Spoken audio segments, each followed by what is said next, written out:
أعوذ بالله من الشيطان الرجيم. بسم الله الرحمن الرحيم. الحمد لله رب العالمين، بارئ الخلائق أجمعين، باعث الأنبياء والمرسلين، مالك يوم الدين، والصلاة والسلام والتحية والإكرام على سيد الأولين والآخرين، أشرف الخلائق أجمعين، إمام المرسلين وخاتم النبيين، رحمة للعالمين، سيدنا وشفيعنا وحبيبنا وحبيب إله العالمين، أبي القاسم المصطفى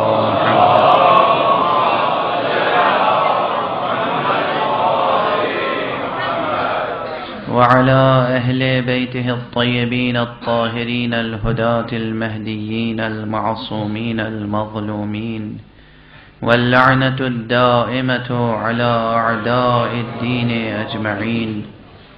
أما بعد، فقد قال الله تعالى عز اسمه في محكم كتابه ومتقن خطابه. بسم الله الرحمن الرحيم. بقية الله خير لكم إن كنتم مؤمنين. صلوات بر محمد.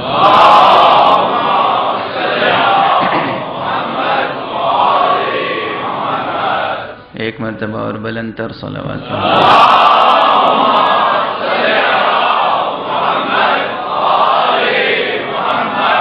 برادران عزیز، ذکر حضرت بقیت اللہ الاعظم ہے. ہر چند کہ یہ ذکر ایام عزا میں ہو رہا ہے، لیکن یہ واضح رہنا چاہیے کہ شہداء کربلا اور حضرت سید الشہداء علیہ الصلاۃ والسلام کا سب سے بڑا سوگوار تو ہمارا امام ہی ہے.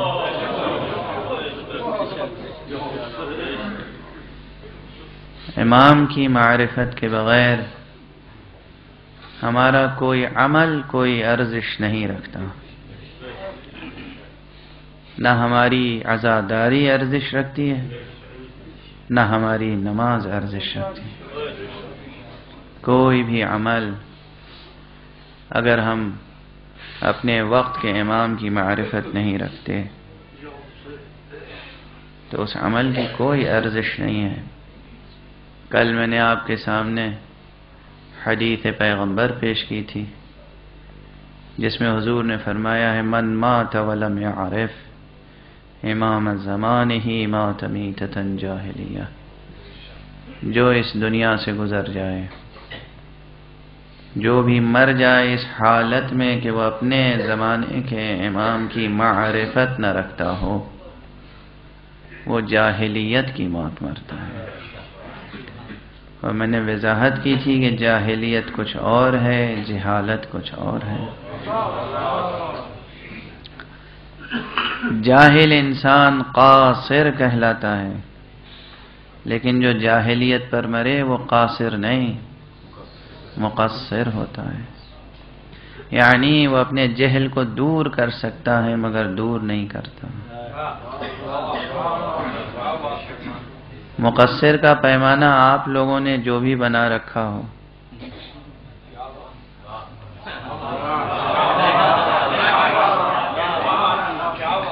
آپ حضرات نے مقصر کا جو بھی پیمانہ بنا رکھا ہو، مگر شریعت کے میزان میں، شریعت کی ترازو میں، دین کی ترازو میں، عقل و فطرت کی ترازو میں، منطق و حکمت کی ترازو میں، قرآن اور رسالت کی ترازو میں،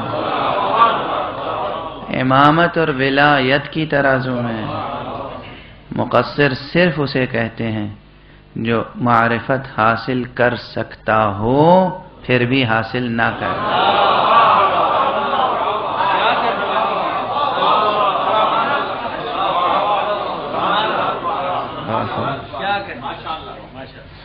کبھی کبھی یہ ہوتا ہے کہ الفاظ زبانوں پر جاری ہوتے ہیں اور ہم الفاظ کے معنی سے بھی واقف نہیں ہوتے، ہم بولتے ہیں مگر واقف نہیں ہوتے کہ کیا بول رہے ہیں۔ یہ کیفیت بہت خطرناک ہے، یہ کیفیت مناسب نہیں ہے، اس سے انسان کا عمل ضائع ہو جاتا ہے، انسان کی ریاضت برباد ہو جاتی ہے، انسان کی کھیتی اجڑ جاتی ہے۔ جو بھی کلمہ زبان سے نکلے اس کے معنی سے آپ کو واقف ہونا چاہیے۔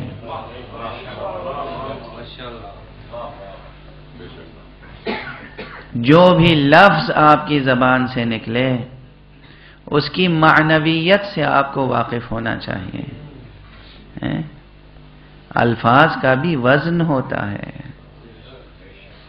الفاظ کا بھی اثر ہوتا ہے۔ یہ اور بات ہے کہ الفاظ میں اثر آپ کی نیت سے پیدا ہوتا ہے۔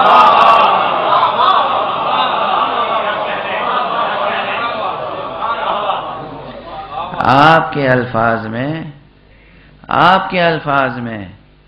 اثر آپ کی نیت سے پیدا ہوتا ہے۔ روزمرہ کا تجربہ ہے، آپ تجربہ کر کے دیکھیے، آپ کوئی لفظ کہتے ہیں، ایک جملہ کہتے ہیں، کسی سے آپ وہ جملہ مزاحن کہتے ہیں، کسی دوسرے شخص سے وہ جملہ آپ تنزن کہتے ہیں، کسی تیسرے سے وہ جملہ آپ بے تکلفانہ دوستی کے تحت کہتے ہیں، کسی چوتھے سے وہی جملہ آپ سنجیدگی سے کہتے ہیں۔ جملہ ایک ہوتا ہے لیکن نیت اور ارادہ دل میں جو ہوتا ہے وہ جملے کے وزن کو بدلتا چلا جاتا ہے۔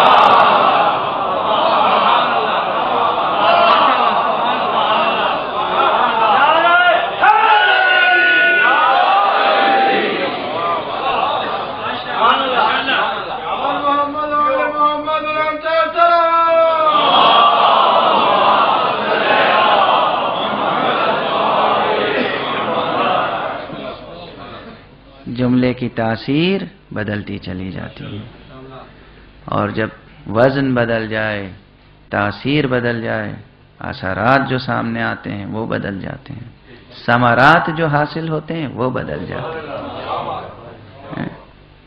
تو الفاظ جب آپ زبان سے نکالیں تو آپ کو ان الفاظ کے معنی اور اس کے مفہوم پر پوری قدرت ہونی چاہیے۔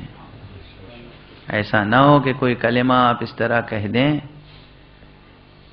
کہ جس کے معنی سے آپ خود واقف نہ ہو، جس کے اثرات اور آثار سے آپ خود واقف نہ ہو۔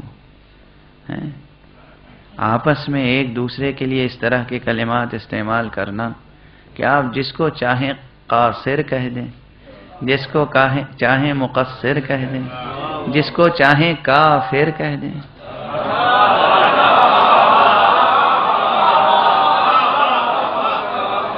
یہ ایک مرد مسلم کو، ایک مرد مومن کو زیب نہیں دیتا۔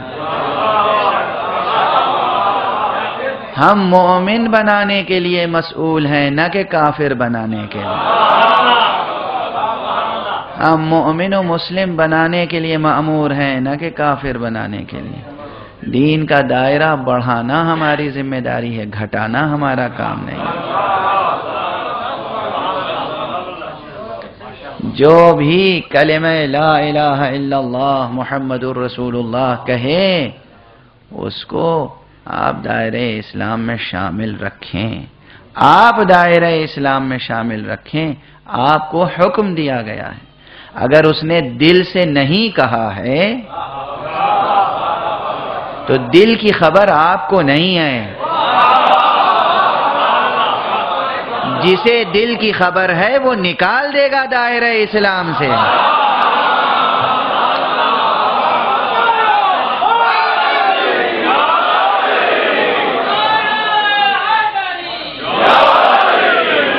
ہم اسی لیے ہمیشہ اطمینان سے رہتے ہیں، چاہے وہ شروع کے لوگ ہوں، بیچ کے لوگ ہوں، آخر کے لوگ ہوں۔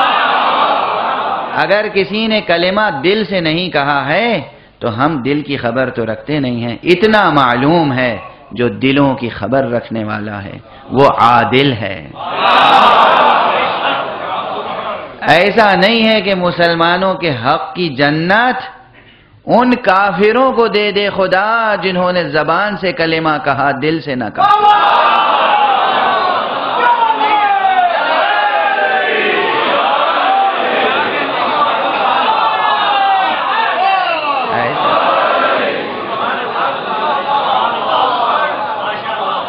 ایسا نہیں ہوگا۔ وہ ہمارا خدا عادل ہے، وہ عالم ہے، وہ عادل ہے، وہ قادر ہے۔ وہ ایسا عادل نہیں ہے جو قادر نہ ہو، اور وہ ایسا قادر نہیں ہے جو عادل نہ ہو۔ دنیا میں کسی کے پاس قدرت ہو اور عدالت نہ ہو تو ظلم کرتا ہے۔ دنیا میں کسی کے پاس عدالت ہو اور قدرت نہ ہو تو خود مظلوم بن جاتا ہے۔ مگر وہ عادل بھی ہے، قادر بھی ہے، عالم بھی ہے۔ ہم ظاہر پر عمل کرنے کے لیے مأمور ہوئے ہیں، ہمیں حکم دیا گیا ہے، ہم ظاہر پر عمل کریں گے۔ ہمارے سامنے کوئی کلمہ پڑھے گا، لا الہ الا اللہ محمد رسول اللہ، ہم اسے مسلمان قرار دیں گے۔ ہمیں حق نہیں ہے کہ ہم اسے کافر کہیں۔ اگر اس نے دل سے نہیں کہا ہے تو اس کا محاکمہ وہ کرے گا جو دلوں کا حال جاننے والا ہے۔ محاکمے کا حق ہمیں نہیں ہے۔ خدا کا کام اپنے ہاتھوں میں نہ لیں ورنہ دنیا کبھی سنور نہیں پائے گی۔ کسی کو یہ حق نہیں ہے، کسی کو یہ حق نہیں ہے۔ نہ آپ کسی کو قاصر قرار دیں، نہ مقصر قرار دیں، نہ کافر قرار دیں، نہیں۔ دوسرے کے حال احوال پر نظر ڈالنے سے پہلے اپنے حال احوال با خود باش آغا، با خود باش۔ اپنی فکر کریں، اپنی فکر کریں۔ ایک بات آج سیکھ کر جائیں مجلس سے، اپنی فکر کریں۔ کوئی دوسرا آپ کی فکر نہیں کرے گا، کوئی دوسرا آپ کے لیے فکر مند نہیں ہو سکتا۔ آپ دوسروں کے لیے کیوں فکر مند ہیں؟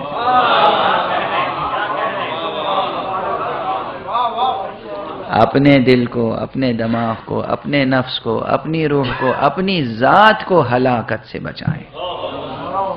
قرآن مجید کی آواز ہے، قُوْا أَنفُسَكُمْ وَأَهْلِيكُمْ نَارًا۔ تم اپنے آپ کو، اپنے نفوس کو اور اپنے اہل خانہ کو آتش جہنم سے بچاؤ۔ اپنے آپ کو بچاؤ۔ بچانے کا طریقہ کیا ہے؟ اللہ کے راستے پر چلنا۔ بچانے کا طریقہ کیا ہے؟ صراط حق پر آگے بڑھنا۔ صراط کیا ہے؟ صراط راہ خدا ہے۔ صراط کوئی اسٹیل کا پل نہیں ہے، کوئی لوہے کا برج نہیں ہے، کوئی لکڑی کا برج نہیں ہے۔ صراط راہ خدا کا نام ہے۔ اللہ کا راستہ ہی صراط ہے۔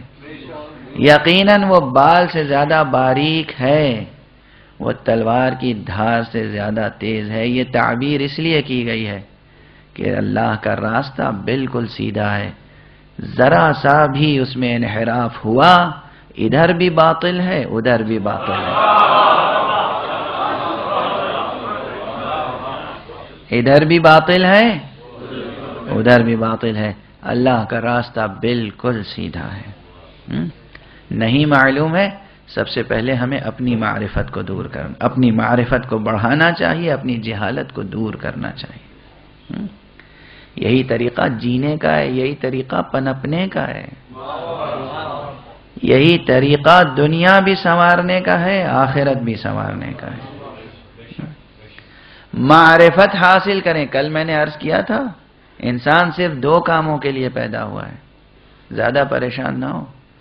انسان گھر بنانے کے لیے نہیں پیدا ہوا ہے، انسان کاریں خریدنے کے لیے نہیں پیدا ہوا ہے، انسان سیاست کرنے کے لیے نہیں پیدا ہوا ہے، انسان خزانے جمع کرنے کے لیے نہیں پیدا ہوا ہے، انسان جنگ و جدل کے لیے نہیں پیدا ہوا ہے، انسان دو کاموں کے لیے پیدا ہوا ہے، ایک معرفت، ایک عشق۔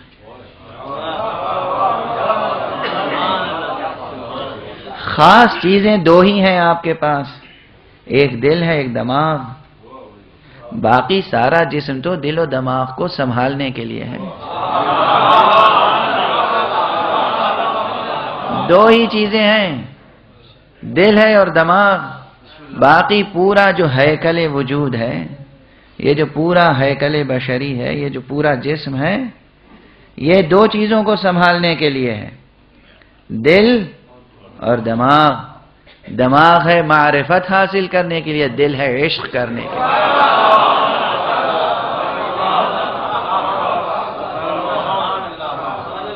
اب باقی دنیا کے تمام کام ہیں، مگر جتنا معرفت کا تقاضا ہو، جتنا عشق کا مطالبہ ہو۔ یہ نہیں کہتا گھر نہ بناؤ، یہ نہیں کہتا خزانہ جمع نہ کرو، یہ نہیں کہتا بزنس نہ کرو، یہ نہیں کہتا سیاست میں دخل نہ دو، نہیں، سب کچھ کرو مگر اتنا جتنا معرفت کا تقاضا ہو، جتنا عشق کا مطالبہ ہو۔ معرفت کس سے؟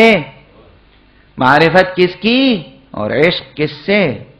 دونوں چیزیں مربوط ہیں خدا سے۔ معرفت خدا کی، عشق خدا سے۔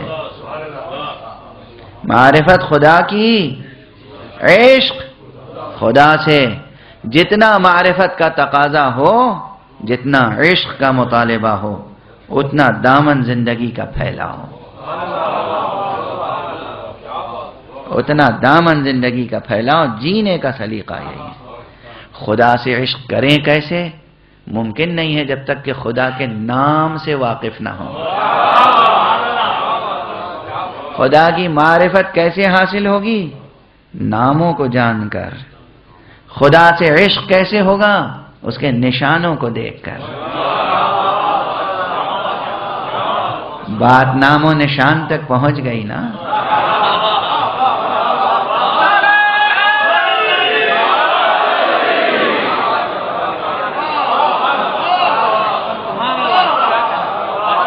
کل میں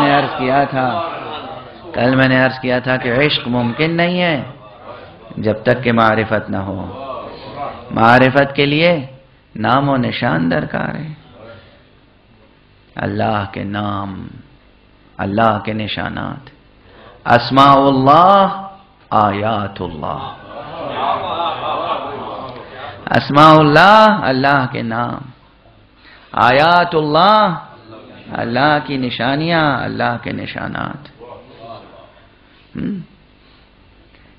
ان دو چیزوں کی جستجو رہنی چاہیے انسان کو، اور فطری طور پر انسان اس طرح پیدا کیا گیا ہے کہ اسے اس کی جستجو رہتی ہے۔ کوئی انسان ایسا نہیں ہے جسے نام خدا کی جستجو نہ ہو، کوئی انسان ایسا نہیں ہے جسے نشانات خدا کی جستجو نہ ہو۔ دنیا کا کوئی بھی انسان آج تک مجھے تو نہیں ملا کہ جو نام خدا کا آرزو مند نہ ہو۔ صرف یہی نہیں کہ مومنین، مسلمین، صرف یہی نہیں کہ مرتاضین، صرف یہی نہیں کہ ریاضت کرنے والے، اہل معرفت، ارباب سیر و سلوک، صرف یہی لوگ نام خدا کے متلاشی ہوں، متجسس ہوں، اسم اعظم کی تلاش میں ہوں۔ ایسا نہیں ہے۔ دنیا میں نے بہت سے ملکوں کا سفر کیا ہے، آسٹریلیا سے لے کر امریکہ تک، اور ہر ملک کی جوان اور نوجوان نسل سے میں نے ملاقات کی ہے۔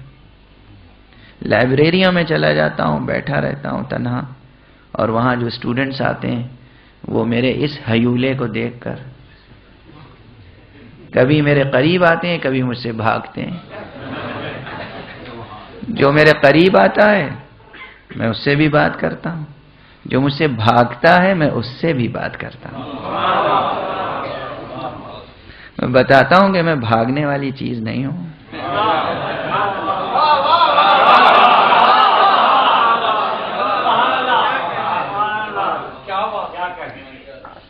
برٹش لائبریری میں ہو، لائبریری آف کانگریس واشنگٹن میں ہو، آسٹریلیا میں ہو، جہاں بھی گیا میں نے سب سے اہم کام میرا یہ ہوتا ہے کہ لائبریری میں جاؤں۔ لائبریری میں وہ نسل آتی ہے جو علم سے جڑی ہوئی ہوتی ہے۔ کسی ملک کے مستقبل کو اگر دیکھنا ہو تو یہ دیکھو کہ لائبریری سے کتنے بچے جڑے ہوئے ہیں۔ جب میں ملک کی بات کر رہا ہوں تو آپ واہ واہ کر رہے ہیں، میں آپ سے پوچھوں آپ کے کتنے بچے لائبریریوں سے جڑے ہوئے ہیں؟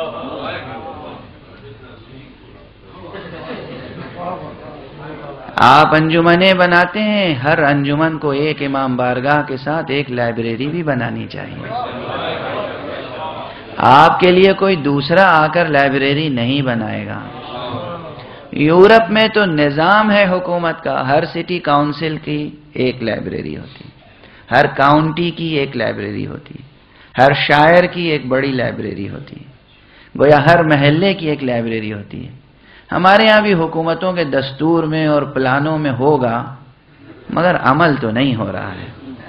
دونوں ملکوں کا ایک ہی حال ہے، دونوں ملکوں کا ایک ہی حال ہے، عمل نہیں ہو رہا ہے۔ کوئی آپ کے لیے کتب خانہ نہیں بنائے گا، آپ اپنے لیے خود کتب خانہ بنائیں۔ وہی نسلیں سعادت مند ہوتی ہیں جو کتابوں کے زیر سایہ پروان چڑھتی ہیں۔ ٹھیک ہے، یہ دور انٹرنیٹ کا ہے، یہ دور جو ہے وہ کمپیوٹرز کا ہے، اس کے باوجود کتابوں سے جڑے رہیں، باسواد نسل رہے۔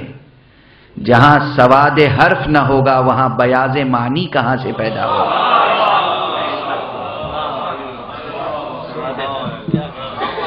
جہاں سواد حرف نہ ہوگا وہاں بیاض معنی کہاں سے پیدا ہوگا؟ آپ نے مجھے بلایا ہے، جو کہہ رہا ہوں میں نے لاہور میں بھی کہا تھا۔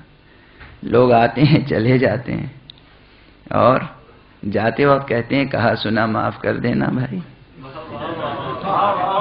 میں کہتا ہوں کہا سنا یاد رکھیے گا۔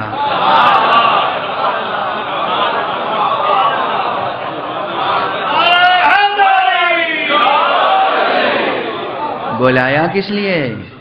کچھ کہنے کے لیے بلایا ہے، کہہ رہا ہوں اسے یاد رکھیے گا۔ ہر انجمن کو ایک کتب خانہ بنانا چاہیے، کتاب، اور جب کتاب ہوگی تو کتاب پڑھانے والے کا انتظام بھی ہونا چاہیے۔ صرف کتاب کافی نہیں ہے، نہ کل کافی تھی، نہ آج کافی ہے، نہ کل کافی ہوگی۔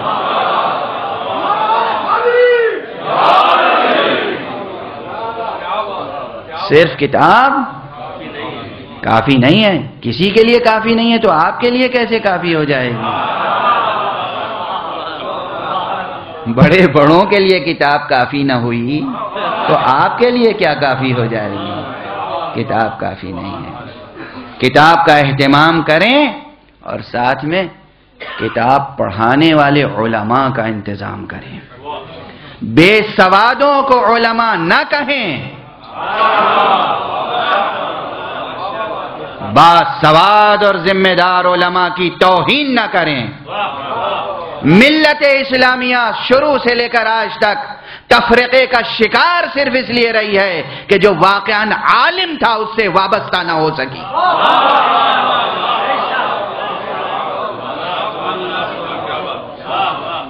کون تھا عالم اس امت کا؟ اس امت کا کیا، کائنات کا سب سے بڑا عالم بس ایک ہے۔ خدا کی بات نہیں کر رہا ہوں، خدا عین علم ہے۔ ہم عالم اسے مجازن کہتے ہیں، وہ عین علم ہے۔ خدا عین علم ہے۔ علم صفت ذاتی ہے، علم صفت ذاتی ہے پروردگار کی، خدا عین علم ہے۔ سب سے بڑا عالم اس کائنات کا کوئی اور نہیں ہے سوائے علی ابن ابی طالب۔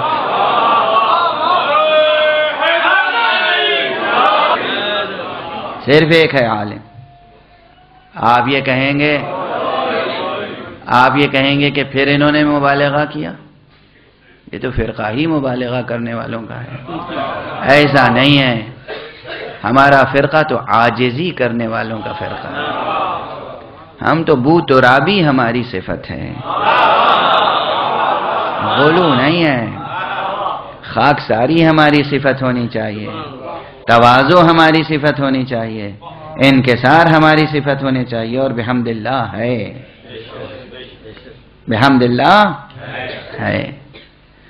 اس کائنات کا سب سے بڑا عالم حضرت علی ابن ابی طالب کی ذات ہے، اس میں کسی شک کی گنجائش نہیں ہے. کوئی کہے کہ پھر آپ نے پیغمبر کو چھوڑ دیا، جناب والا ایک لفظ اور ہے، سب سے بڑا عالم علی ہے، سب سے بڑا معلم محمد ہے.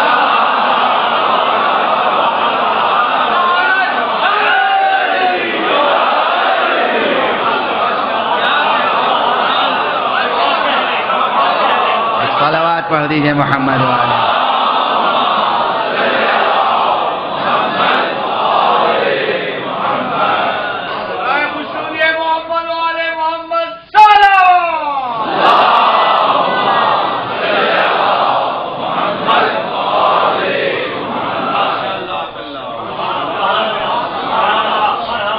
ذات حق سمجھی عین علم ہے.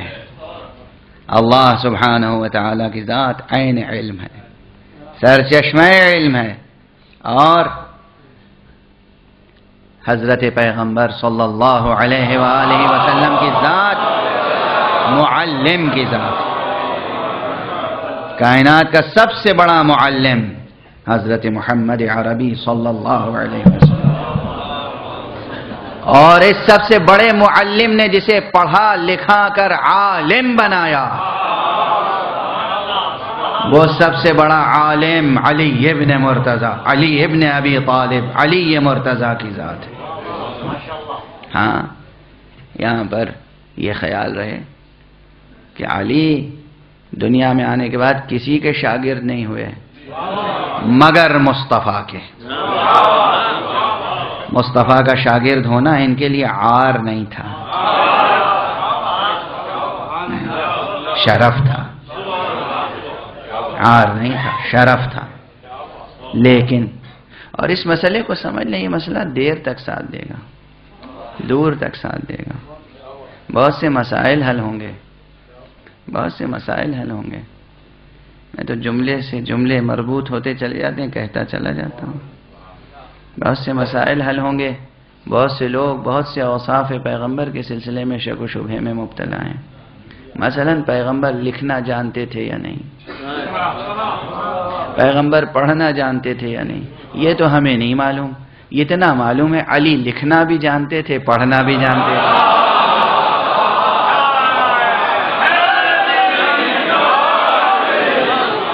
اور اتنا معلوم ہے کہ علی نے سوائے محمد کے اور کسی سے نہ کچھ سیکھا، نہ کسی کے سامنے جانوے رکھتے.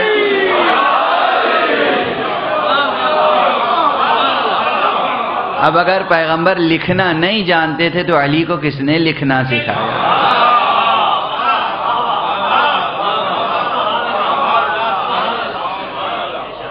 اگر پیغمبر پڑھنا نہیں جانتے تھے تو علی کو کس نے پڑھنا سکھایا؟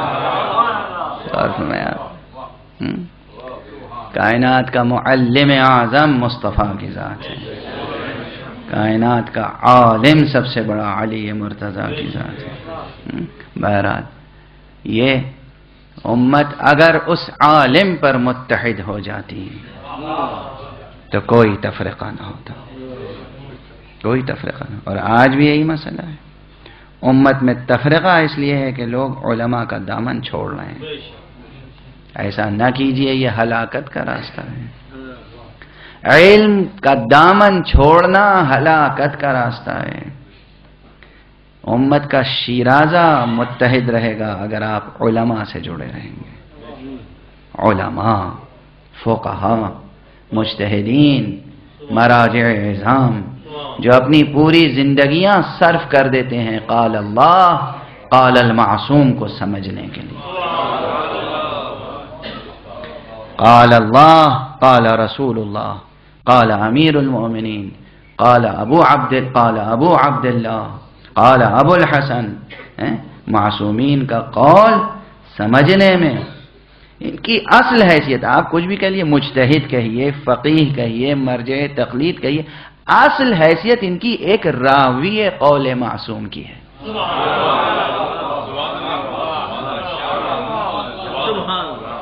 اصل شرف و افتخار کیا ہے؟ راوی قول معصوم ہونا، حامل روایت معصوم ہونا، یہ سب سے بڑا شرف ہے. بہرحال اشارتاً میں نے کچھ باتیں عرض کر دیں کہ معرفت سے جڑے رہیں اور عشق کے تقاضوں کو پورا کرتے رہیں. علم اور عشق کی راہ ہی آپ کو طے کرنی ہے اور اللہ کے ناموں اور اس کی نشانیوں کے سہارے سے آگے بڑھنا ہے. ایک بلندر صلوات پڑھیے.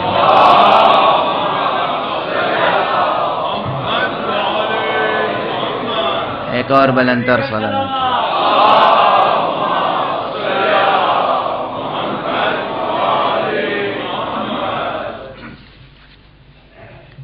اللہ کے ناموں اور اللہ کی نشانیوں کی جب فکر کرتے ہیں تو اب ایک اہم بحث چڑھتی ہے یہاں پر. نام خدا، اسم اللہ. اسم اللہ کسے کہتے ہیں؟ اللہ کا نام. کتاب خدا شروع ہوتی ہے بسم اللہ سے. کتاب خدا شروع ہوتی ہے بسم اللہ سے. اسم اللہ سے کیوں شروع ہوتی ہے؟ صرف اللہ سے کیوں نہیں شروع ہوتی؟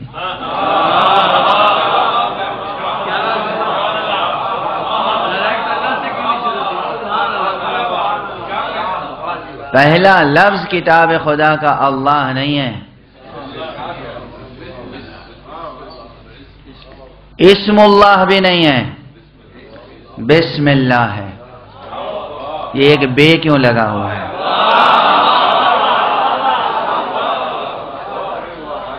اسے سمجھیں. بے حرف ہے، حرف جر ہے، یہ ربط اور رابطے کے لیے آتا ہے.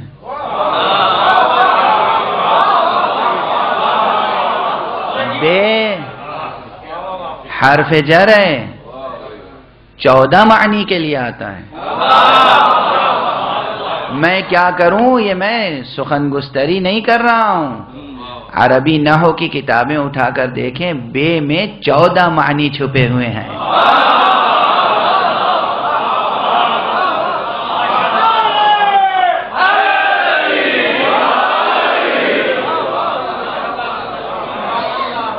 عربی گرامر کے کسی سنجیدہ اسٹوڈنٹ سے جا کے پوچھئے جو اچھی گرامر جانتا ہو، جس نے کم سے کم سیوطی اور مغنی تک پڑھا ہو. ابن ہشام کی مغنی جو ہے اس کا باب رابع کم سے کم پڑھا ہو تو آپ اس سے پوچھئے، وہ کہے گا ایک حرف جر جو بے ہے اس میں 14 معنی چھپے ہوئے. یہ ایک حرف 14 معنی کے لیے آتا ہے. قرآن شروع ہو رہا ہے جس حرف سے، اس حرف میں 14 معنی چھپے ہوئے ہیں. اللہ کے اسم اعظم تک پہنچ ہی نہیں سکتا جو اس بے سے نہ گزرے.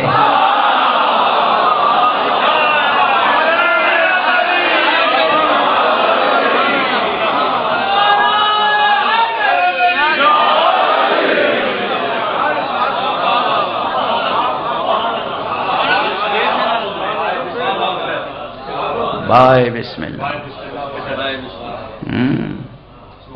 وہ بات وہ سب جو جانتے ہیں وہ نہیں عرض کر رہا ہوں. بھائی بسم اللہ پر جو علامہ اقبال کا شعر ہے وہ بہت مشہور ہے، اسے نہیں دہراؤں گا، اسے نہیں دہراؤں. اس میں ایک معنی ہے صرف.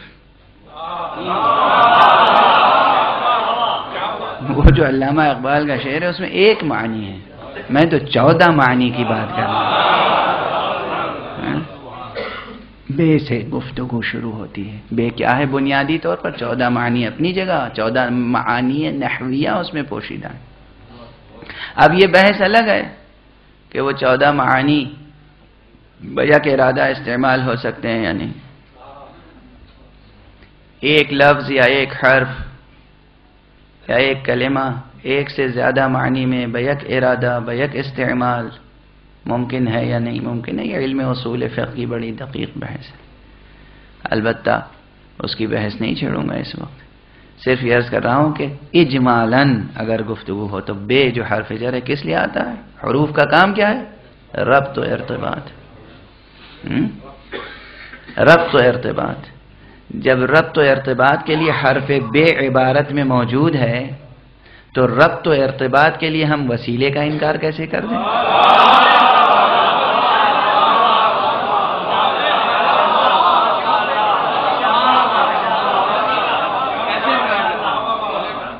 کیسے انکار کر دیں؟ وسیلے کا انکار نہیں کر سکتے.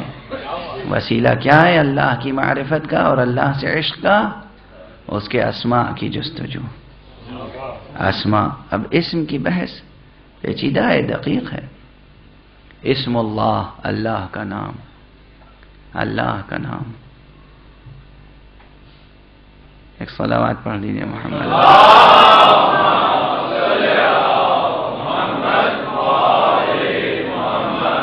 تشریف لائیں، بلند ہو جائیں، جگہ دیں، صلوات پڑھیں محمد.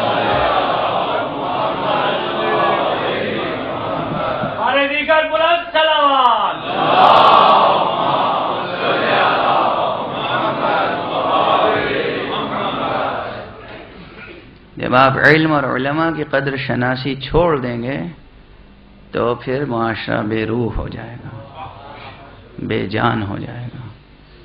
علماء کے لیے جگہ چھوڑنی چاہیے، اٹھنا چاہیے. عالم کے احترام کے لیے اٹھنا بدعت نہیں ہے. عالم کے احترام کے لیے اٹھنا شرک نہیں ہے. بہرحال تو عرض کر رہا تھا کہ اسم اللہ کی بحث، اسماء الہیہ کی بحث بڑی اہم ہے. اللہ کے نام، سب سے پہلے یہی سمجھ لیجئے کہ نام کی ضرورت ہی کیا ہے. کیا ضرورت ہے نام کی؟ نام خود آپ کی ذات کا ایک نشان ہوتا ہے نا. آپ کی ایک ذات ہے، آپ کا ایک نام ہے. جہاں آپ نہیں بھی ہیں وہاں اگر آپ کا نام پہنچ گیا تو گویا آپ پہنچ گئے. ہے یا نہیں؟ نام کی اہمیت ہے یا نہیں؟ نام کی اہمیت ہے. جہاں آپ نہیں ہیں آپ کا نام اگر پہنچ گیا اس کا مطلب گویا کہ آپ پہنچ گئے. اب نام خود آپ کی ذات کی ایک علامت ہے، ایک نشانی ہے. یہ نشانی ہے. اگر آپ کی ذات کی نشانی کوئی لفظ ہو تو وہ بھی آپ کے نام کی حیثیت رکھتا ہے. آپ کی ذات کی نشانی کوئی لفظ نہ ہو، کوئی شے ہو،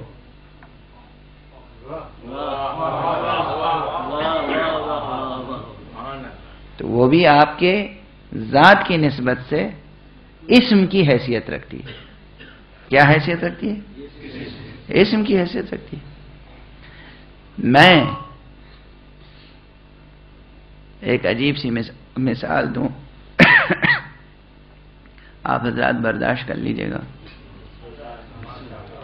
میرا نام عقیل ہے. میرے آنے سے پہلے اعلان ہوا ہوگا تو آپ کے ذہن میں میرا تصور آ گیا ہوگا. سب کو معلوم ہے کہ بیمار ہیں اور پتہ نہیں کیا کیا اعلان ہو گئے. بیمار ہوں، طبیعت ساتھ اب بھی نہیں دے رہی ہے، مگر یہ کہ ایفاء وعدہ ہے اس لیے عرض کر رہا ہوں. اب فرض کیجئے کہ میرا انتقال ہو جائے اور مجھے شہادت نصیب ہو جائے. اس پر تو آمین کہیے. اب میرا جب تابوت بنے گا تو ضروری نہیں ہے کہ اس پہ نام لکھا جائے عقیل، اس پر امامہ رکھ دیا جائے گا، دور سے آدمی دیکھ کے سمجھ جائے گا یہ عقیل کا تابوت ہے۔ اس وقت میرا امامہ میرے نام کا کام کرے گا۔ ذرا سخت و سنگین مثال ہے، مگر بہرحال کبھی لفظ ہماری شخصیت کی نشانی بنتا ہے، کبھی ہم سے متعلق کوئی شے ہماری ذات کی نشانی بن جاتی ہے۔ دونوں کو ہم اسم کہہ سکتے ہیں علمی اعتبار سے۔ کبھی لفظ اسم بنتا ہے، کبھی کوئی شے اسم بنتی ہے۔ توجہ ہے، پروردگار عالم کے 99 جو نام ہیں اسماء حسنہ وہ لفظی نام ہیں۔ اللہ ایک لفظ ہے، رحمان ایک لفظ ہے، رحیم ایک لفظ ہے، کریم ایک لفظ ہے، رازق ایک کلمہ ہے، رزاق ایک کلمہ ہے، صبور شکور یہ الفاظ ہیں، باقی ایک اسم ہے لفظی، یہ سب الفاظ ہیں اور اسماء کہلاتے ہیں۔ توجہ ہے، لیکن ہر وہ شے جو ذہن کو خدا کی طرف لے جائے،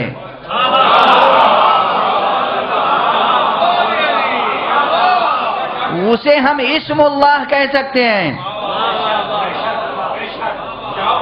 تو فہرست اسماء حسنہ کی تو 99 تک جاتی ہے۔ اسماء حسنہ یعنی اچھے اچھے نام، اس کے مقابلے میں ہے اسماء عظما یعنی بڑے بڑے نام۔ ایک ہے اچھا نام، ایک ہے بڑا نام۔ اسم اعظم یعنی بڑا نام، اللہ کا اسم اعظم۔ اچھا، اللہ کے بہت نام ہیں، یہ خیال رہے، اس لیے بہت نام ہے کہ ذات مبارک احدی میں اوصاف بہت زیادہ ہیں۔ جس میں جتنے اوصاف ہوتے ہیں اس کے اتنے زیادہ نام ہوتے ہیں۔ بہت بار مثالیں دے چکا ہوں، پھر عرض کر رہا ہوں، فرض کیجئے کوئی ایک شخص ہو، وہ شاعر بھی ہو، وہ نثر نگار بھی ہو، نثر میں وہ مختلف قسم کی تحریریں لکھتا ہو، کبھی طنزیہ مزاحیہ تحریر لکھتا ہو، کبھی تنقیدی تحقیقی تحریر لکھتا ہو، کبھی مذہبی تحریر لکھتا ہو، کبھی سیاسی تحریر لکھتا ہو، اور دشمنوں سے بچنے کے لیے ایک نام سے نہ لکھتا ہو۔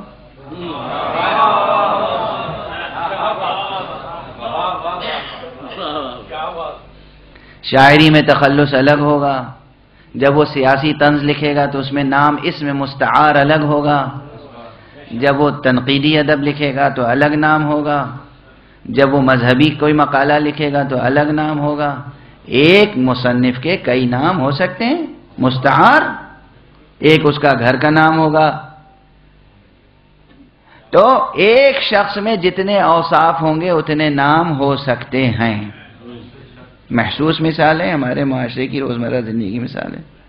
اللہ سبحانہ و تعالی کی ذات گرامی چونکہ بے انتہا اوصاف ہیں، اس میں کون کہہ سکتا ہے کہ اس میں صرف 6 یا 7 یا 8 صفتیں، وہ صفتیں جو دینیات میں لکھی ہوئی ہیں، صفات ثبوتیہ اور صفات سلبیہ، بس اتنی ہی صفتیں ہیں اللہ کی؟ اور کون کہتا ہے کہ بس 99 صفتیں ہیں؟ اگر اللہ کی ذات میں پائی جانے والی صفتیں گن سکتے ہوتے تو خدا محدود نہ ہو جاتا۔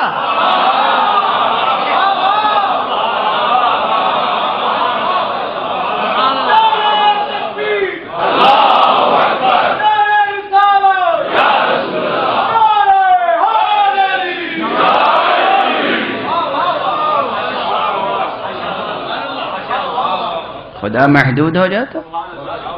خدا محدود نہیں ہے، نہ اس کی ذات محدود ہے، نہ اس کے صفات محدود ہیں۔ اس کی ذات کے نامحدود ہونے کے معنی ہی یہ ہے کہ اس کے صفات نامحدود ہیں، اس لیے کہ اس کی ذات و صفات میں دوئی نہیں ہے، ثنویت نہیں ہے، ڈولیٹی نہیں ہے۔ یہ نہیں ہے کہ اس کی ذات الگ ہے، علم کوئی الگ شے ہے جسے اسے حاصل کر کے اس نے عالم بن گیا۔ یہ نہیں کہ اس کی ذات الگ ہے، رحم کوئی شے الگ ہے جسے حاصل کر کے وہ رحیم بن گیا۔ اور فرمانے آپ ایسا نہیں، علم عین ذات الہی ہے، کرم عین ذات الہی ہے، قدرت عین ذات الہی ہے۔ توجہ ہے، ذات الہی نامحدود و لامتناہی ہے، یعنی صفات الہی لامحدود و نامتناہی ہیں۔ اس کے معنی یہ ہے کہ اسماء الہی بھی لامحدود و نامتناہی ہیں۔ اللہ کے نام بہت ہیں، عام طور پہ ایک روایت ہے جس میں 99 نام بتائے گئے ہیں، اور جناب والا دعائے مبارک جوشن کبیر میں 1001 نام ہے۔ اصول کافی میں ایک روایت ہے امام جعفر صادق علیہ السلام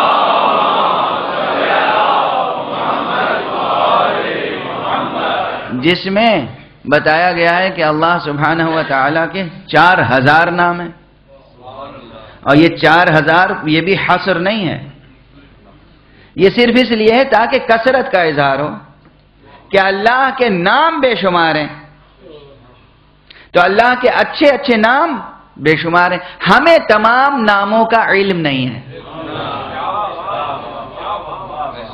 ہمیں لفظ کی حد تک بھی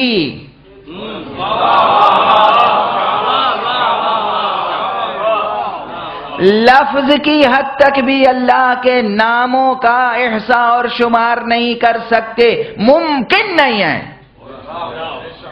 نفس کے حد تک، ناموں کی حد تک، جائے کہ معانی کی حد تک، جائے کہ اوصاف کی حد تک۔ تو اب یہاں پر ایک مسئلہ آتا ہے کہ پھر اللہ کو کس نام سے پکاریں؟ جس کا جو دل چاہے پکار لے؟ نہیں، وہاں کہتے ہیں اسماء الہیہ توقیفیہ ہیں، یعنی جو نام بتا دیے گئے، سکھا دیے گئے، انہی ناموں سے پکارو، خود سے اللہ کا نام نہ رکھو۔ توجہ ہے، توجہ ہے۔ نام تو بے شمار ہیں اور ہو سکتے ہیں، مگر جب پکارنے کی منزل ہو تو اللہ کو اس کے ان ناموں سے پکارو جو نام اس نے خود تعلیم فرمائے ہیں، جن ناموں کے بارے میں کہا ہے کہ مجھے ان ناموں کے ذریعے سے پکارو۔ جب اللہ کو پکارنے کے لیے، صرف زبان سے پکارنے کے لیے ہمیں پابند بنایا گیا، انہی الفاظ، انہی ناموں کے ذریعے سے پکارو جو ہم نے معین کیے ہیں۔ تو جب ہمیں پہنچنا ہوگا خدا تک تو پھر ہم ان نشانات کو تلاش کرنے پر مجبور ہوں گے جو خدا نے معین کیے ہیں۔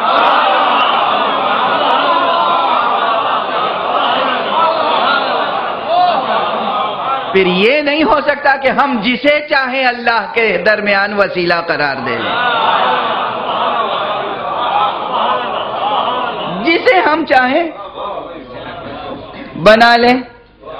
ہم انہیں بنا لیتے ہیں، ہم انہیں بنا لیتے ہیں، آئیے الیکشن کر کے بنا لیتے ہیں، سلیکشن کر کے بنا لیتے ہیں، نامینیشن کر کے بنا لیتے ہیں۔ نہیں، ہم نام اللہ کو پکارنا ہو تو اس نے پابند کیا کہ جن ناموں سے ہم اجازت دیں انہی ناموں کے ذریعے سے پکارو۔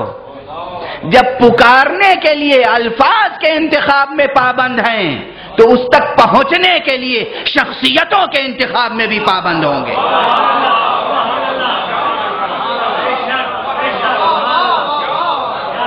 آزاد نہیں ہے۔ اب یہاں پر ایک مرحلہ اور، یہ جو اسماء الہیہ ہیں، لفظی اسماء توقیفیت، یعنی ہمیں پابند کیا گیا ہے کہ جو تعلیم دیے گئے ہیں نام، انہی ناموں کے ذریعے سے پکاریں، اور اس میں 99 نام کو کہا گیا اسماء حسنہ، اچھے اچھے نام۔ اب بات آئی اسم اعظم کی، اسم اعظم کسے کہا جائے؟ اسم اعظم کو بھی کچھ لوگ لفظوں میں تلاش کرتے ہیں، بس غلطی یہی ہے۔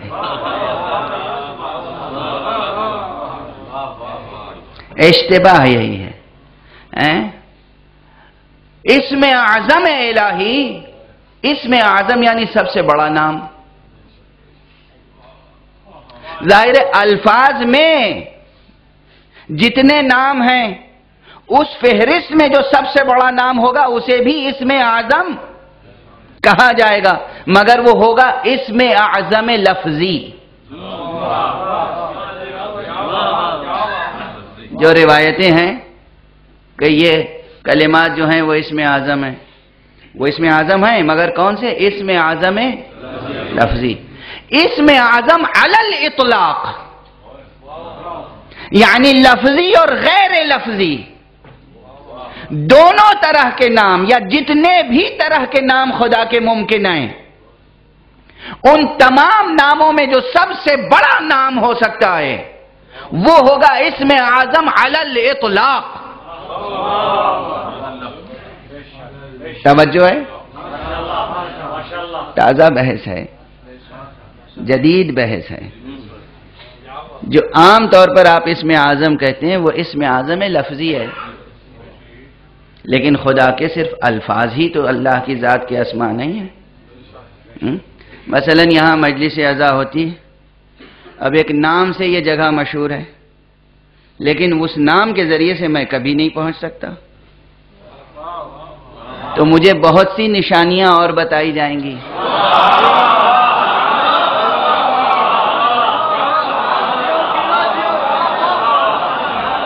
کہ اگر یہاں تک پہنچنا ہے تو اتنی نشانیوں کو یاد رکھیں آپ، اور جتنا میں نادان ہوں گا، جاہل ہوں گا، اجنبی ہوں گا، اتنی زیادہ نشانیاں مجھے یاد کرائی جائیں گی۔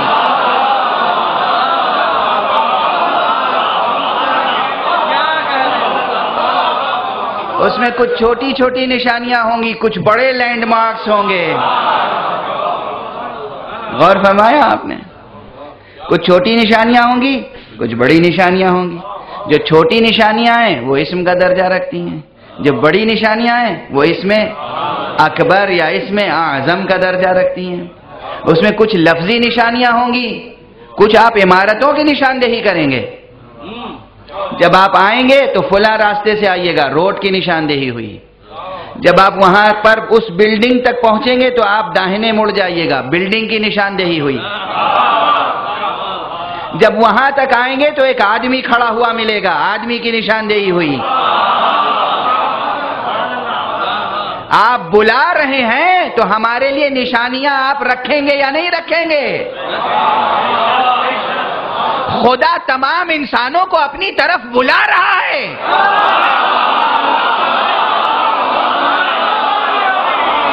اب خدا کے لیے لازم ہے راستہ بھی بتائے، عمارت بھی بتائے، شخص بھی بتائے۔ راستہ اسلام ہے، عمارت کعبہ ہے، شخص محمد و علی کی ذات۔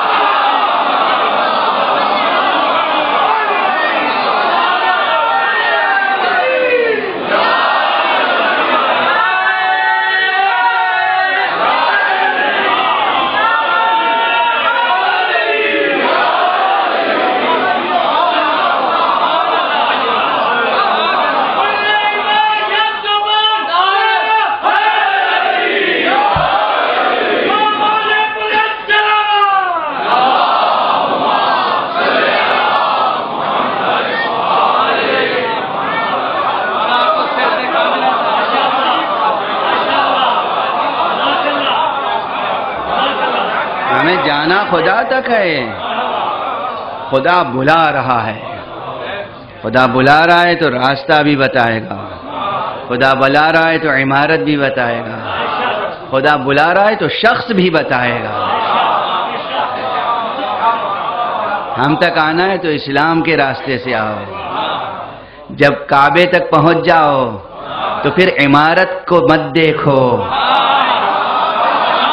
کعبے کعبے تک پہنچ کے فرزند کعبہ کو تلاش کرو.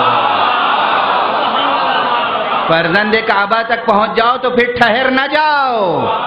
فرزند کعبہ کو جس نے مولا بنایا اس کو تلاش کرو. علی کو مولا جاننے والوں، علی خود ساختہ مولا نہیں ہے. علی کو مولا محمد نے بنایا، محمد کو مولا اللہ نے بنایا. صلوات پڑھ دیں محمد والے.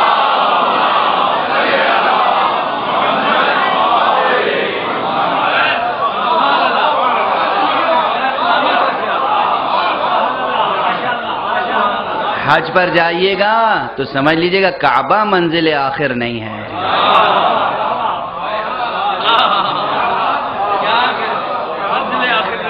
منزل مقصود کعبہ نہیں ہے، در یتیم کعبہ ہے.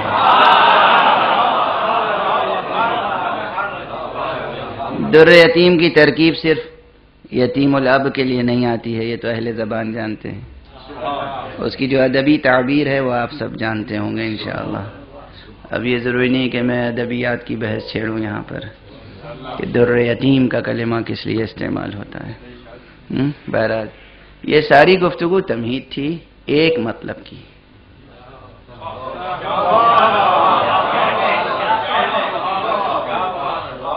کل جہاں گفتگو چھوڑی تھی وہاں تک آپ کے ذہن کو لانا تھا. اسم اللہ الاعظم یعنی اللہ کا بڑا نام.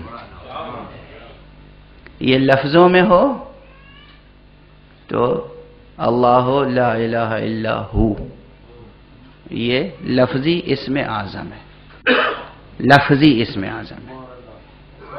مگر اگر اسم اعظم کو لفظی اور غیر لفظی جتنے قسم کے ہیں سب میں تلاش کریں تو پھر سب سے بڑا اسم اعظم کون ہوگا؟ سوال ہے. یعنی سب سے بڑا اسم اعظم وہ ہوگا جس میں زیادہ سے زیادہ اللہ کے صفات پائے جائیں.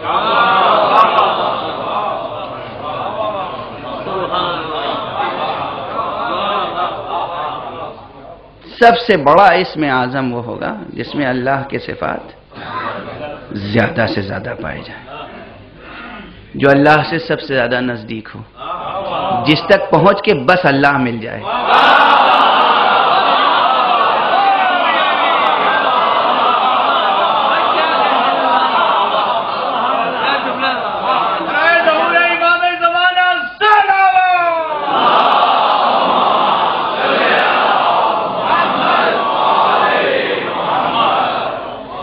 اب جب ہم ایسے ناموں کی جستجو کرتے ہیں، ایسے ناموں کی جستجو جو اللہ کے بڑے بڑے نام ہیں جن تک پہنچ جاؤ تو اللہ مل جائے، سب سے پہلا نام بلا شک و شبہ حضرت محمد عربی صلی اللہ علیہ وسلم.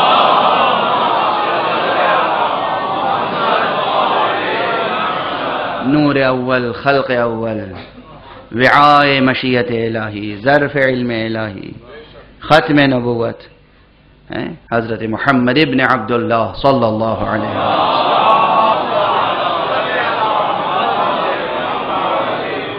سب سے بڑا نام اللہ کا اسم اللہ الاعظم محمد کی ذات ہے.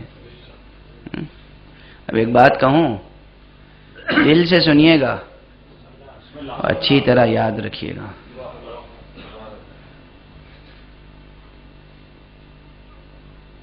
انگریزوں نے جو چیزیں چھینی ہیں، لوٹی ہیں، ان میں آپ کی معنویات کو سلب کر لیا ہے.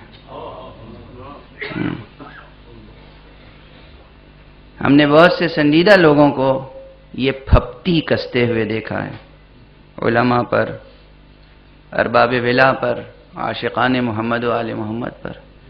جب وہ کوئی دعا، کوئی چیز بتاتے ہیں تو کہتے ہیں سبحان اللہ. ارے جی ہر مرض کی دوا صلی علی محمد. مذاق اڑاتے ہوئے میں نے سنا ہے، نعوذ باللہ. محمد اسم اللہ الاعظم ہیں، اور حضور اور ان کے اہل بیت پر درود بھیجنا بلا شک و بلا شبہ ہر مرض کا علاج ہے.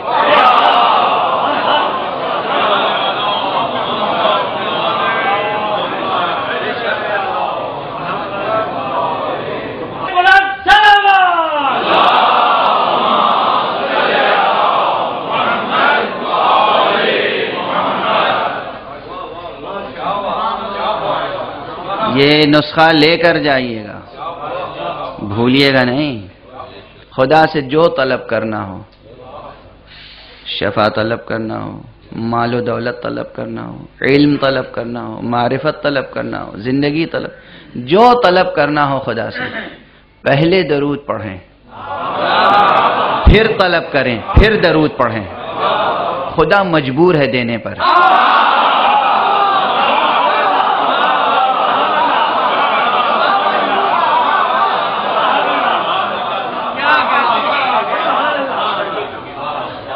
مجبور ہے دینے پر، مجبور ہے دینے پر۔ اور طلب کے باوجود اگر دیر میں پوری ہو طلب تو سمجھ لیں کہ وہ طلب آپ کے لیے مناسب نہیں ہے، بس یہ سمجھ لیں کہ مناسب نہیں۔ جو طلب کرنا ہاں، کوشش، جد و جہد، جو فطری طبیعی طریقے ہیں وہ اختیار کرنے ہوں گے۔ علم حاصل کرنا ہے، کتابیں پڑھنی ہوں گی، علماء کے پاس جانا ہوگا، مدرسوں میں جانا ہوگا، یونیورسٹیز میں جانا ہوگا، ریسرچ کرنی ہوگی، ساتھ ساتھ خدا سے دعا بھی کرتے رہیں درود کے ساتھ۔ پروردگار میں محنت کر رہا ہوں، اس محنت کو برابر فرمانا تیرا کام ہے۔ رزق و روزی کا مسئلہ ہو، خوب محنت کیجئے، خوب سعی کیجئے۔ صبح کی بیداری شرط ہے، صبح بیداری کیجئے، سحر خیزی کیجئے، محنت کیجئے، اس کے بعد دعا کیجئے درود کے ساتھ۔ درود، محمد اور آل محمد پر درود، صلوات، اللہم صل علی محمد و آل محمد، اس میں بے انتہا تاثیر ہے۔ اور یہ نسخہ کسی اور نے نہیں بتایا۔ کون جانتا تھا کہ اللہ کی مجبوریاں کیا کیا ہیں؟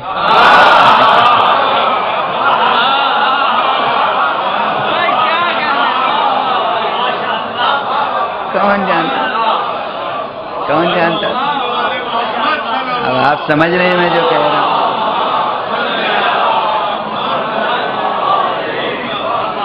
اللہ مجبور نہیں ہے، سوء ادب نہ ہو، لیکن آپ کی محبت کی زبان، غزل کی زبان، شاعری کی زبان استعمال کر رہا ہوں، شاعری کی زبان استعمال کر رہا ہوں۔ رحمت کرنا اللہ نے خود اپنے اوپر واجب قرار دے لیا ہے، تو یہ اس کی مجبوری ہے۔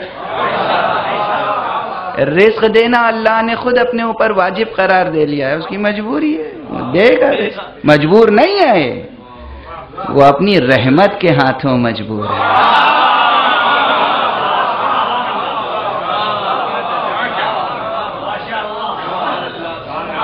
لیکن کسے معلوم تھا؟ جسے معلوم تھا اسی نے بتایا، کسی اور نے نہیں بتایا۔ مولا کائنات علی ابن ابی طالب علیہ السلام،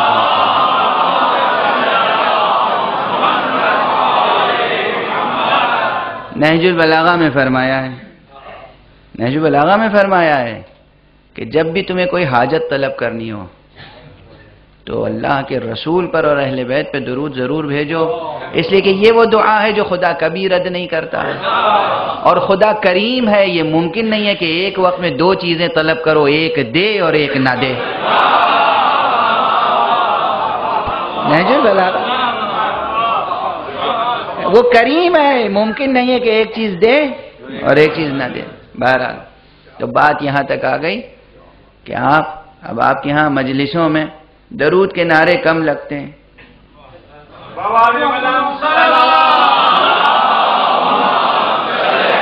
ہے نا؟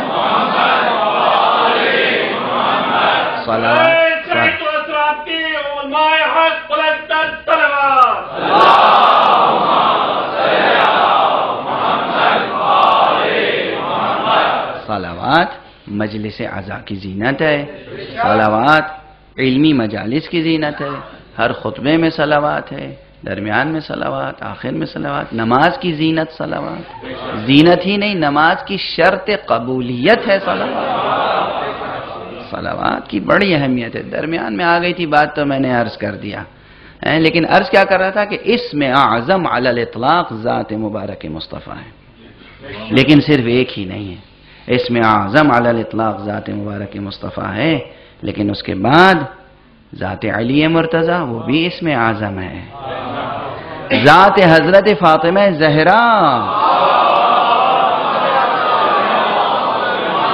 وہ بھی اسم اعظم الہی ہے، ذات امام حسن مجتبی، ذات امام حسین، سب اسم اعظم ہے۔ اسی لیے میں نے کہا تھا اسماء حسنہ 99 ہیں، اسماء عظمی 14 ہیں۔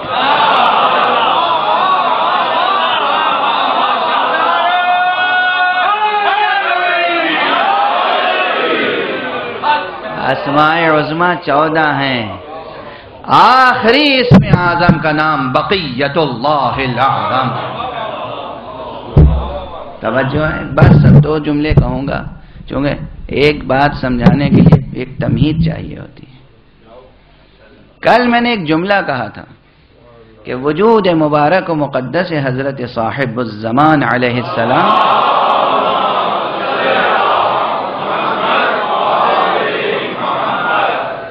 اسم مبارک الباقی کا مظہر ہے۔ الباقی اللہ کے ناموں میں، لیکن دقیق بات یہ کہہ کر گزر گیا تھا کہ اسم مبارک باقی خود ذات احدی و صمدی پر مجازن اطلاق ہوتا ہے۔ کیوں؟ باقی تو اس شے کو کہیں گے جو زمانی ہو،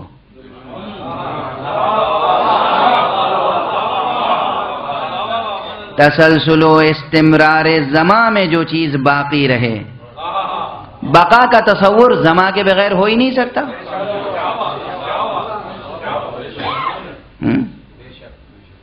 وقت گزر رہا ہے، گزرتے ہوئے وقت کے ساتھ جو چیز مستمر باقی رہے وہ ہے باقی۔ جہاں زماں کا دخل ہی نہ ہو اس پر اس میں باقی کا اطلاق عقلاً ممکن نہیں ہے۔ خدا زمانے میں اسیر نہیں ہے، خدا زمانی نہیں ہے، خدا نہ زمانی ہے نہ مکانی۔ جب وہ نہ زمانی ہے نہ مکانی تو اسے باقی کیسے کہیں؟ اب جو اسے باقی کہتے ہیں تو مجاز ہے، اصل میں باقی کے معنی ہے سرمدی۔ ذات احد سرمدی ہے، ہمیشہ سے ہے، ہمیشہ رہے گی۔ لوگ بلا وجہ میر باقر داماد کے نظریہ حدوث دہری کو رد کرتے ہیں، بلا وجہ، ضروری ہے، چارہ ہی نہیں۔ میر باقر داماد بہت بڑے فلسفی گزرے ہیں، انہوں نے حدوث و قدم کی بحث میں نظریہ حدوث دہری پیش کیا اور کہا 3 چیزیں ہیں، 3 چیزیں جو فلسفے کے اسٹوڈنٹس ہوں گے وہ اس تبرک کو لے جائیں گے۔ 3 چیزیں، ایک ہے زمان، ایک ہے دہر، ایک ہے سرمد۔ اس کائنات میں 2 طرح کی چیزیں ہیں، کچھ چیزیں ثابت ہیں، کچھ چیزیں متغیر ہیں۔ کچھ چیزیں بدلتی رہتی ہیں، چینج اس میں مسلسل ہے، کچھ چیزیں ثابت ہیں جو بدلتی نہیں ہیں۔ اب ان دونوں میں جو رشتہ قائم ہوگا تو اس کی صرف 3 صورتیں ہیں۔ کبھی ایک متغیر کا دوسرے متغیر سے رشتہ ہوگا، کبھی ایک ثابت کا دوسرے ثابت سے رشتہ ہوگا، کبھی ایک ثابت کا ایک متغیر سے رشتہ ہوگا۔ 3 ہی صورتیں ہیں، چوتھی کوئی صورت نہیں ہے۔ ثابت کا ثابت سے جب رشتہ ہوگا تو وہ ظرف سرمد میں ہوگا،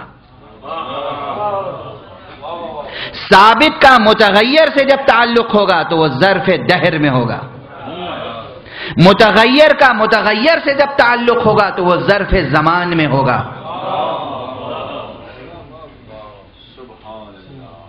توجہ ہے؟ ہم سب متغیر ہیں، یہ سورج متغیر ہے، یہ چاند متغیر ہے، یہ زمین متغیر ہے، یہ مکان متغیر ہے، یہ انسان متغیر ہے۔ ہمارا ایک دوسرے سے جو رشتہ ہے وہ زمانی رشتہ ہے۔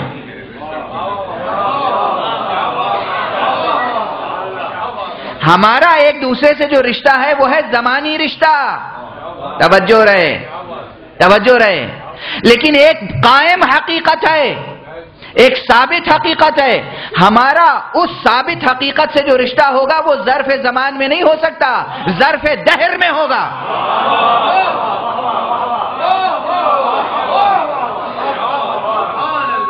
اسی لیے خلقت انسان کی طرف جب توجہ دلائی ہے قرآن مجید نے تو کہا هل اتى على الانسان حين من الدهر.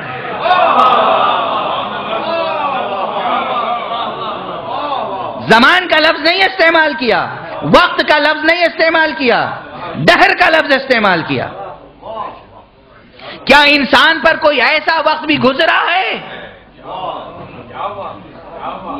ہماری زبان محدود ہے، ہم دہر کا ترجمہ بھی وقت کرتے ہیں، زمان کا ترجمہ بھی وقت کر دیتے ہیں، کیونکہ ہماری زبان محدود ہے. ورنہ زمان اور دہر میں فرق ہے. متغیر کا متغیر سے رشتہ ہوگا یا تعلق ہوگا، معاملہ ہوگا تو ظرف زمان میں ہوگا. متغیر کا ثابت سے ہوگا تو ظرف دہر میں ہوگا. خدا سرمدی ہے، ذات خدا سرمدی ہے، نہ اس پر دہر کا اطلاق ہوگا نہ اس پر زمان کا اطلاق ہوگا. باقی صفت اس کی ہوگی جو زمانی ہو.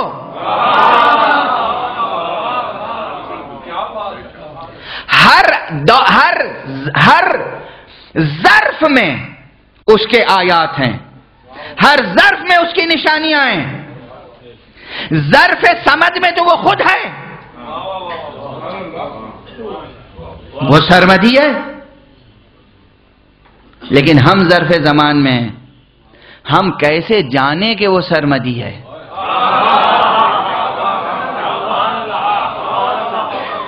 ہمارے سمجھانے کے لیے کہ میں سرمدی ہوں وہ زمانی اور مکانی افراد کو باقی بنا دیتا ہے.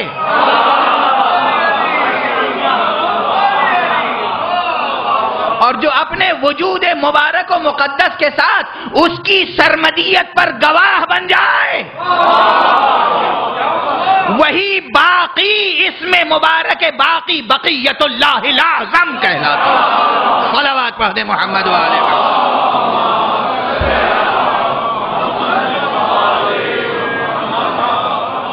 ایک اور صلوات پڑھ دیں محمد.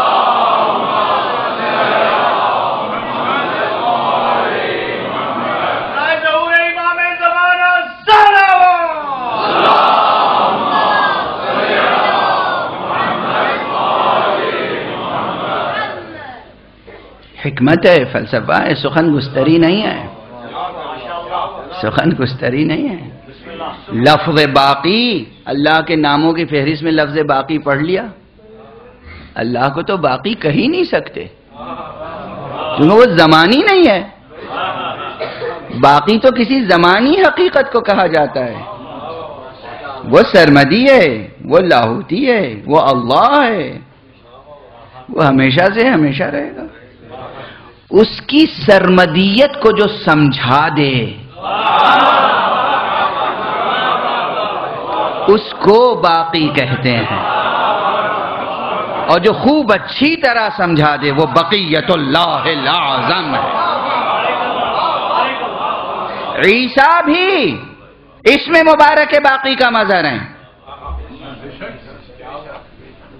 اور حضرت صاحب الزمان بھی عجل اللہ تعالی فرجہ الشریف اسم مبارک باقی کا مظہر ہیں.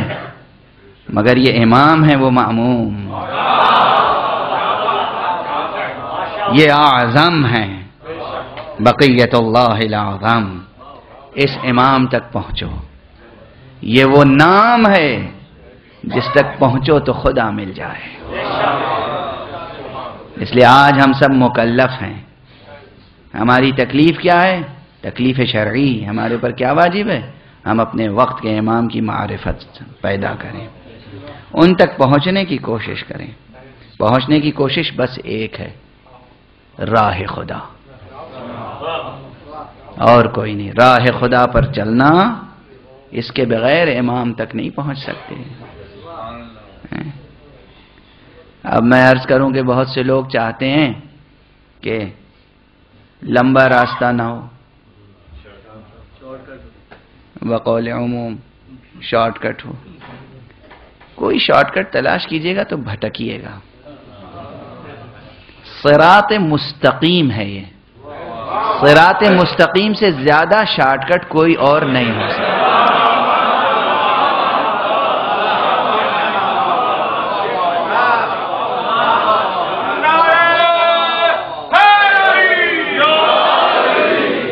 سمپل جیومیٹری ہے، دوسرے تیسری درجے کے بچے بھی جانتے ہیں.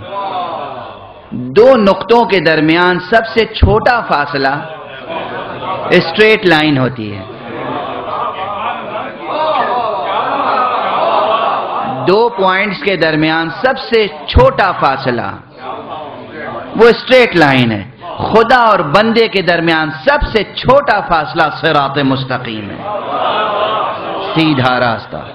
اس صراط مستقیم سے ہٹ کے مزید کوئی شارٹ کٹ تلاش نہ کریں. دھوکہ نہ کھائیں، نہ خود دھوکہ کھائیں نہ دوسروں کو دھوکہ دیں. صراط مستقیم ہے، صراط خدا ہے، جو محمد و علی کا راستہ ہے، جو سلمان و ابو ذر کا راستہ ہے، جو عاشقان اہل بیت کا راستہ ہے. یہی راستہ صراط مستقیم ہے. اس میں تکالیف شرعیہ ہیں. نماز پڑھنی ہے، روزہ رکھنا ہے، حج کرنا ہے، زکوٰۃ دینی ہے، خمس دینا ہے، حج کرنا ہے، امر بالمعروف نہی عن المنکر اس کا پابند رہنا ہے. تکالیف شرعیہ سے آزاد نہیں ہو سکتے. ممکن نہیں ہے کہ آپ عبادت اور ریاضت نہ کریں، اہل معرفت ہو جائیں. آپ اہل معرفت کس درجے کی معرفت ہے آپ کی؟ کیسا عشق ہے آپ کا؟ پیغمبر سے زیادہ معرفت ہے؟ پیغمبر سے زیادہ عشق ہے؟ کون صوفی ہے، کون عارف ہے، کون مرتاب ہے، کون اہل ریاضت ہے، کون عاشق ہے آ کر مجھ سے کہے پیغمبر سے زیادہ معرفت حق ہے، پیغمبر سے زیادہ عشق حق ہے؟ پیغمبر کتنی نمازیں پڑھتے تھے، کن کن حالتوں میں نمازیں پڑھتے تھے، کن کن کیفیتوں میں نمازیں پڑھتے تھے. ہر مشکل کے وقت نماز پڑھتے تھے. عزاداران امام، میں دست ادب جوڑ کے عرض کر رہا ہوں، دست ادب جوڑ کے عرض کر رہا ہوں، دست ادب جوڑ کے عرض کر رہا ہوں. رسول نے میدان احد میں نماز پڑھی ہے، زخمی حالت میں، زخمی حالت میں. حضور کا چہرہ مبارک، چہرہ پرنور، لہو لہان تھا. تمام تاریخوں میں حضور ہیں. اس میں اعظم حق ہے علی الاطلاق. حضور کا کہنا ہے من رآنی فقد رأى الحق، جس نے مجھے دیکھا اس نے حق کو دیکھا. حضور کا چہرہ لہو لہان ہے، زخمی ہے، ناتواں ہے. میدان احد میں پھر بھی آپ نے نماز پڑھی ہے. امیر المؤمنین سے بڑا کون عارف و عاشق حق ہوگا؟ کون ہوگا؟ نہ دھوکہ کھائیں نہ دھوکہ دیں. جوانان عزیز، میرے بچوں، میرے جوانوں، بزرگوں سے تو میں کچھ کہہ نہیں سکتا. عقل و فطرت کی راہ اختیار کریں، دین کی راہ اختیار کریں، قرآن کی راہ اختیار کریں. اسلام اسلام اسلام، وہ اسلام جو محمد و علی کا اسلام ہے، وہ اسلام جو حسن و حسین کا اسلام ہے، وہ اسلام جو زہرا و زینب کا اسلام ہے، وہ اسلام. بس گفتگو ختم ہو گئی. اس سے زیادہ طاقت نہیں ہے، ورنہ کچھ دیر فضائل پڑھتا. حضور نے نمازیں پڑھی ہیں کس کیفیت میں؟ کس کیفیت میں؟ زخمی کیفیت میں. چہرہ لہو لہان ہے مگر نماز پڑھی. بی بی زہرا نے نماز پڑھی ہے، کس حالت میں پڑھی ہے؟ کتنے دنوں تک بی بی کی پسلیاں زخمی ہیں.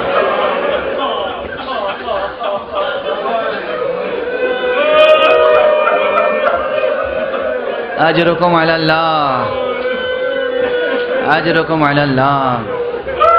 گریہ کیجئے، گریہ. یہ گریہ بدعت نہیں ہے، یہ گریہ شرک نہیں ہے.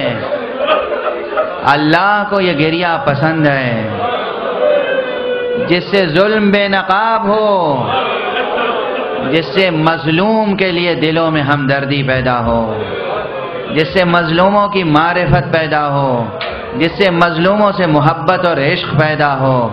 یہ گریہ عبادت ہے، یہ گریہ فریضہ ہے. میں بار بار عرض کرتا ہوں ممبروں سے، کوئی بھی مرد مسلم میری گفتگو سن رہا ہو، جاؤ، کوئی جھگڑا نہیں ہے، کوئی لڑائی نہیں ہے، کوئی اختلاف نہیں ہے، کوئی نزاع نہیں ہے، کچھ نہیں ہے، ذاتی کوئی پرخاش نہیں ہے. تمہیں جنت کی بشارت دیتا ہوں، مگر جاؤ، جا کر تاریخ کو پڑھو، دیکھو رسول اللہ نے ایک بیٹی چھوڑی تھی.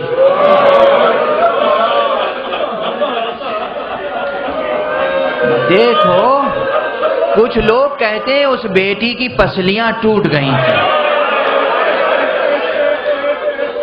تحقیق کرو، تحقیق کرو، جستجو کرو. اور وہ رسول کی بیٹی نمازیں پڑھتی رہی، صابرہ ایسی تھی. ہم کیا گریہ کریں گے، ہم کیا گریہ کریں گے، ہم کیا گریہ کریں گے.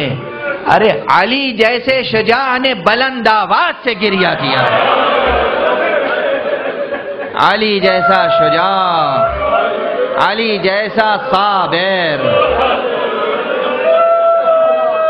علی جیسا شجاع، علی جیسا صابر. انہوں نے جب بی بی کو غسل دے رہے تھے بلند آواز سے گریہ کیا. اصحاب باوفا نے پوچھا، آقا ابو الحسن، اے مولا، اے علی، آپ جیسا شجاع اتنی بلند آواز سے گریا، کیا تمہیں نہیں معلوم؟ ارے بی بی کی پسلیاں شکستہ تھی مگر مجھ سے کہا نہیں.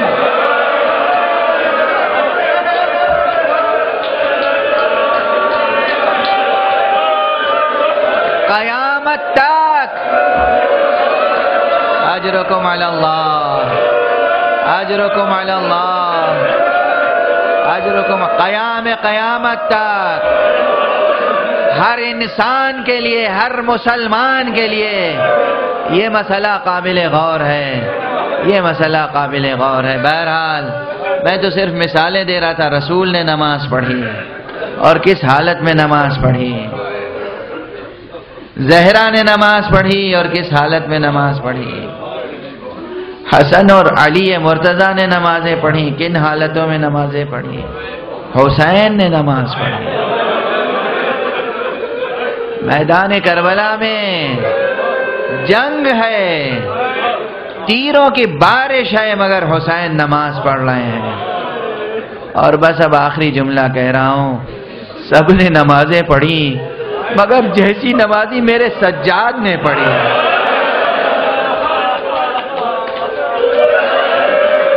جیسی نمازیں آقا سید سجاد نے پڑھی ہیں، ہاتھوں میں ہتھکڑیاں، پاؤں میں بیڑیاں، کمر میں لنگر، گلے میں خاردار، تو لوہے کی زنجیروں سے جکڑ دیا گیا ہے.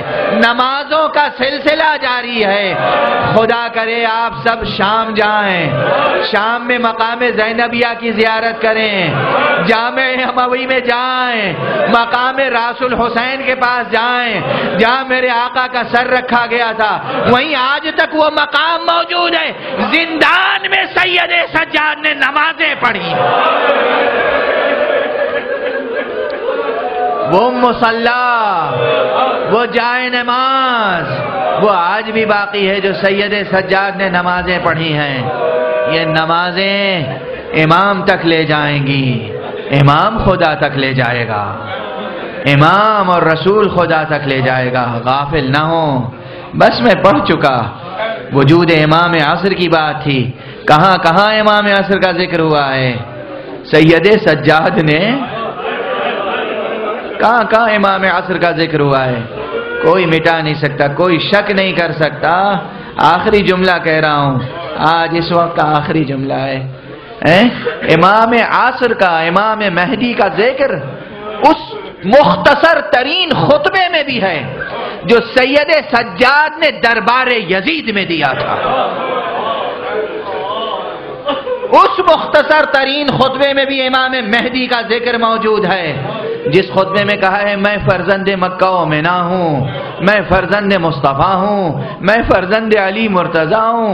ہم وہ ہیں کہ اللہ نے ہمیں بعض خاص چیزیں عطا کی ہیں، ہمیں فضیلتیں عطا کی ہیں۔ ہماری فضیلت یہ ہے کہ اللہ کا رسول ہم میں سے ہے، ہماری فضیلت یہ ہے کہ اسد اللہ ہم میں سے ہے، ہماری فضیلت یہ ہے کہ جعفر طیار ہم میں سے ہے، ہماری فضیلت یہ ہے کہ سبطین امت ہم میں سے ہیں، ہماری فضیلت یہ ہے کہ مہدی اس امت کا ہم میں سے ہے۔ دربار یزید میں یہ خطبہ دیا ہے، وہی یادگار خطبہ جو اذان پر ختم ہوا ہے، اور اس خطبے میں یہ جملے بھی تھے، بس 3-4 جملے ہی تو کہے تھے سید سجاد نے، پورا دربار منقلب ہو گیا تھا۔ یہ جو ہماری طرز ہے ذاکری کی، یہ جو مجلس ہے جس میں پہلے حمد الہی ہوتی ہے، پھر کوئی آیت قرآنی پڑھی جاتی ہے، پھر کچھ فضائل کا بیان ہوتا ہے، پھر مصائب کا بیان ہوتا ہے، یہ پورا طرز، یہ پورا سلیقہ میرے سید سجاد نے عطا کیا ہے۔ فضائل بھی ہے، مصائب بھی، مگر ہمیں تو بہت دیر تک مصائب پڑھنے پڑتے ہیں۔ سید سجاد نے وہ 3-4 جملے کہے تھے اور انقلاب برپا ہو گیا۔ جب یہ کہہ چکے کہ ہم ہی میں سے مہدی ہوں گے، پھر کہا میں اس کا بیٹا ہوں جسے 3 دن کا بھوکا پیاسا خاک گھر میں کربلا پر ذبح کر دیا گیا۔ میں اس کا بیٹا ہوں جس کے سر سے عمامہ لوٹ لیا گیا۔ میں اس کا بیٹا ہوں جس کے جسم پر سے لباس اتار لیا گیا۔ میں اس کا بیٹا ہوں جس کے لاشے کو پامال کیا گیا۔ میں اس کا بیٹا ہوں جس کے اہل بیت کو اسیر کر کے دیار بدیار بازاروں میں درباروں میں پھرایا گیا۔